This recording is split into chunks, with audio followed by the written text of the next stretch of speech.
നമസ്കാരം. ഹൗസ് ഡ്രൈവറായ കൊല്ലം അഞ്ചൽ സ്വദേശി അബ്ദുൾ മാലിക് റിയാദിൽ മരിച്ചു. ഉറക്കത്തിൽ ഹൃദയാഘാതം വന്നതാണ് മരണകാരണം. 42 വയസ്സായിരുന്നു.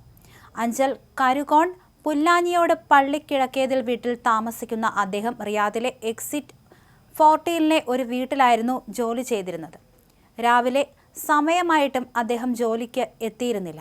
തുടർന്ന് തൊഴിലുടമ താമസ സ്ഥലത്തെത്തി നോക്കിയപ്പോഴാണ് ഇദ്ദേഹത്തെ മുറിക്കുള്ളിൽ മരിച്ച നിലയിൽ കണ്ടെത്തിയത്. അതേസമയം സൗദിയിലെ റിയാദിൽ മലയാളി പ്രവാസിയെ താമസ സ്ഥലത്തിന് സമീപം വാഹനത്തിനുള്ളിൽ മരിച്ച നിലയിൽ കണ്ടെത്തി. മലപ്പുറം പെരിന്തൽമണ്ണ തൂത ചുണ്ടംപറ്റ സ്വദേശിയായ സൈതലവിയാണ് മരിച്ചത്. 52 വയസ്സായിരുന്നു. ഹൃദയാഘാതമാണ് മരണകാരണമെന്നാണ് പ്രാഥമികമായ നിഗമനം. റിയാദിൽ ഡ്രൈവറായി ജോലി ചെയ്തു വരികയായിരുന്നു ഇദ്ദേഹം.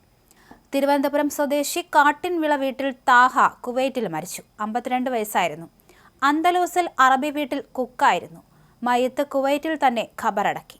പരേതരായ ഷാഹുൽ ഹമീദിന്റെയും ആയിഷ ബീവിയുടെയും മകനാണ് ഇദ്ദേഹം.